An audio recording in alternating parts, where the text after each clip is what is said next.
po, i-commit po natin na i-let go na po natin kung ano man po yung mga bagay na kailangan po natin i-let go.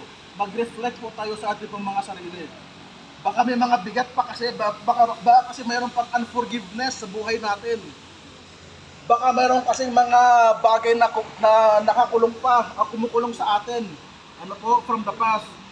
Sana po magkaroon po tayo ng self-reflection sa araw po na ito at iwanan na po natin kung anong mga dapat natin iwanan para makapag-focus po tayo sa ating pong pananampalataya, sa ating pong naharap mga kapatid, and mag-move forward po tayo doon po sa prize na naghihintay po sa atin.